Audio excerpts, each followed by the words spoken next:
छत्तीसगढ़ के कोरिया जिले में संयुक्त मसीही सेवा समिति की पुरानी समिति को भंग कर नई समिति का गठन।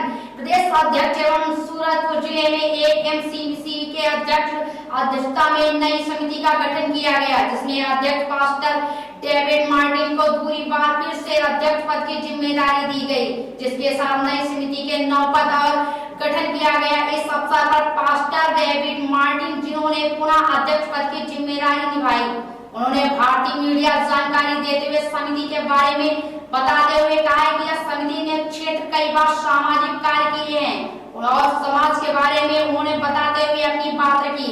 संयुक्त मसीह सेवा समिति की स्थापना के बारे में मसीह समाज के कुछ लोगों ने जानकारी से समिति का गठन बताते हुए अपनी बात मीडिया के माध्यम से बताने की कोशिश की।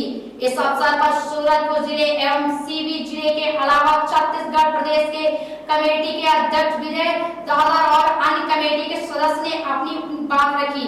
इस अवसर पर अनेक स्थान से आप पास्टर ने प्रार्थना और गीत द्वारा कार्यक्रम की शुरुआत की। इस अवसर पर नई समिति के सभी लोगों ने पुष्पहार संध्या के प्रमुख ने सभी समिति के लोगों को शपथ दिलाते हुए नई समिति को ढेर सारी शुभकामनाएं देते हुए कहा है, नई समिति अपने पूर्ण विश्वास और समिति के बनाए रहे, नियम का पालन करते हुए अच्छे काम में आगे बढ़ाए, सहयोग प्रदान करेगी। इस अवसर पर आईपीसीसी चर्च में सभी के लिए दोपहर के भोजन की व्यवस्था कराई गई।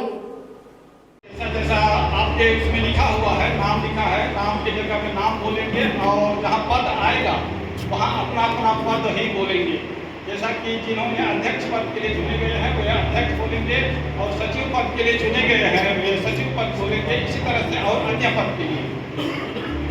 तो मैं प्रारंभ करता हूँ। मैं विभिन्न कलीसियाओं से आए हुए पुरोहितों तथा कलीसिया के सदस्यों की उपस्थिति में ईश्वर की शपथ लेता हूँ, सनिष्ठा से प्रतिज्ञा करता हूँ कि मैं बायलाज पर आधारित संयुक्त मसीह सेवा समिति छत्तीसगढ़ के प्रति सच्ची श्रद्धा और निष्ठा रखूंगा। मैं संयुक्त मसीह सेवा समिति छत्तीसगढ़ की प्रभुता और अखंडता अक्षुण्य रखूंगा और मैं संयुक्त मसीह सेवा समिति छत्तीसगढ़ जिला कोरिया छत्तीसगढ़ के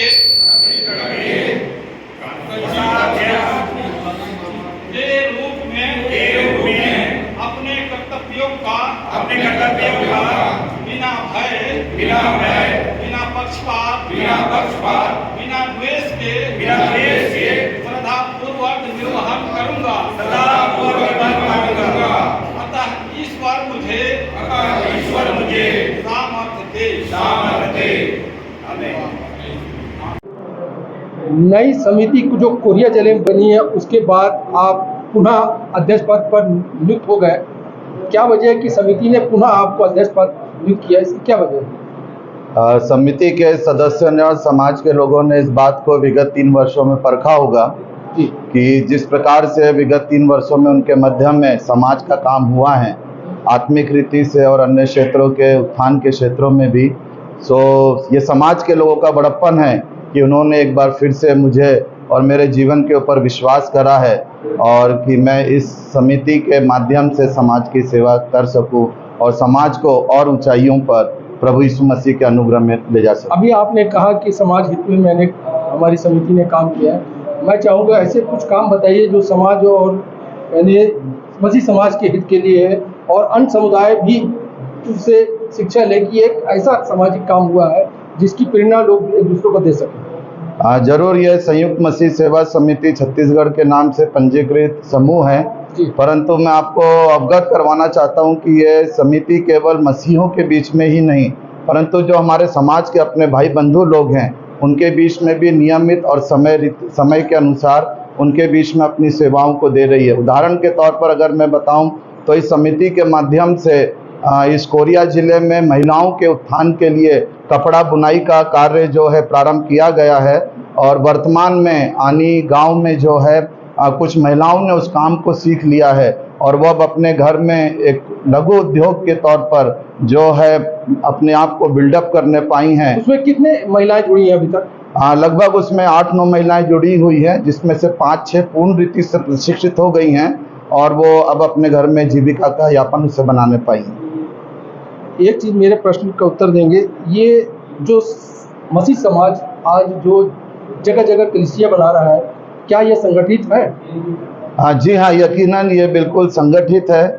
क्षेत्र के हिसाब से, परिस्थितियों के हिसाब से कलीसिया अलग अलग रीति से ज़रूर बन रही है, जिसका मुख्य कारण है कि कई लोगों के पास में साधनों की व्यवस्था ना होना और जो है चूँकि समय कभी बरसात होती है, कभी धूप होती है, जिसमें दूर जाना उनके लिए संभव नहीं है। इसलिए जो कलीसिया के अगुवे लोग हैं उन्होंने सुव्यवस्था बनाई है कि जो प्रभु यीशु मसीह पर विश्वास करने वाले लोग हैं और कलीसिया में जुड़ते हैं, उनके लिए उत्तम व्यवस्था उन्हीं के गांव में हो सके। एक चीज़ बताइए, छत्तीसगढ़ में कितनी कलीसिया है जो रजिस्ट्रेशन है या नहीं रजिस्ट्रेशन है? ज़रूर ये बहुत ही महत्वपूर्ण प्रश्न है, क्योंकि वर्तमान में जो छत्तीसगढ़ में इशू बन रहे हैं इस प्रश्न को लेकर बहुत ज़्यादा है और हम उसको क्लियर करना चाहते हैं कि पूर्ण छत्तीसगढ़ में कई संस्थाएं रजिस्टर्ड तो हैं और पर साथ ही साथ कई संस्थाएं जिनका अभी तक पंजीयन नहीं हुआ है और उसकी पूर्ण जानकारी मुझे नहीं है, इसलिए इस प्रश्न का पूर्ण रीति से मैं उत्तर देने में असमर्थ हूँ। एक चीज़ और बताइए, इस समिति को बनाने का क्या तात्पर्य था, क्या उद्देश्य था?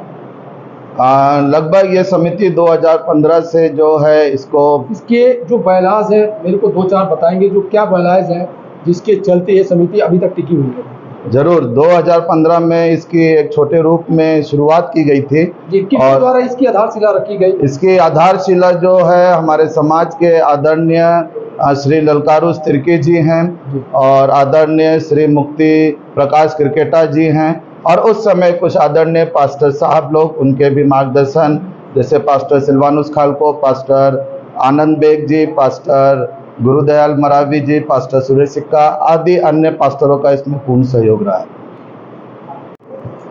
आपका नाम? मेरा नाम ललकारुस तिर्की। ये मसीह सेवा समिति कब गठित हुई? ये सबसे प्रथम में 2015 में गठित हुआ। जिस समय पंजीयन नहीं हुआ था जी, बाद में ये पंजीयन हुआ। इस समिति को गठन करने का क्या उद्देश्य था? इस समिति का गठन करने का उद्देश्य ये था कि मसीही समाज में जो दबाव आते थे और लड़ाई झगड़ा मसीही समाज के लोगों के ऊपर किया जाता था, अत्याचार किया जाता था और इसलिए उससे निजात पाने के लिए मसीही समाज को एकत्र करने के उद्देश्य से इस समिति का गठन किया गया। आपने कहा कि लड़ाई झगड़ा या और भी कुछ कारण से के चलते गठित किया गया। किस टाइप का लड़ाई झगड़ा किसके द्वारा किया जाता था? अन्य समाज के लोगों के द्वारा हमारे मसीही समाज के पुरोहितों और विश्वासियों के ऊपर लड़ाई झगड़ा किया जाता, मारपीट किया जाता था। इस समिति के बनने के बाद ये क्या रोका गया या रुक गया? इस समिति के बनने के पश्चात में क्या आंशिक रूप से रुक गया और अभी भी समय समय पर प्रताड़ित किया जाता है, थानाओं में बंद किया जाता है, परंतु समिति के होने से उन पुरोहितों का के लिए एक आशा का वो हुआ है और थाना में समिति वाले थाना में जा करके थाना अधिकारियों से जा करके बात की है। इसमें सबसे ज्यादा कौन व्यक्ति पिस रहा है जी? इसमें आपकी संगठन में, ठीक है ना, सम्मिलित होने के पहले या अभी कौन आदमी इसमें पिस रहा है? यानी कौन मजबूर है, गरीब है या पास्टर या प्रचारक, कौन व्यक्ति है जो बहुत ही निम्न दर्जे के वो पिस रहे हैं कानून से या समाज के अन्य लोगों से जिन पर दबाव बनाया जा रहा है? ऐसे कौन व्यक्ति है?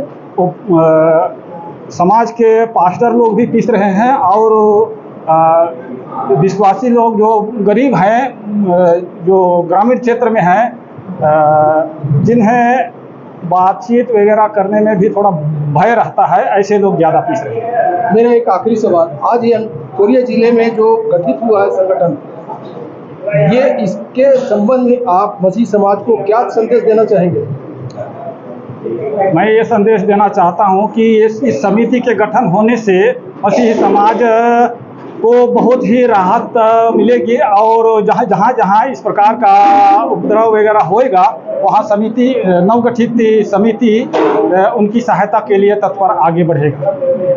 चलिए, बहुत बहुत धन्यवाद।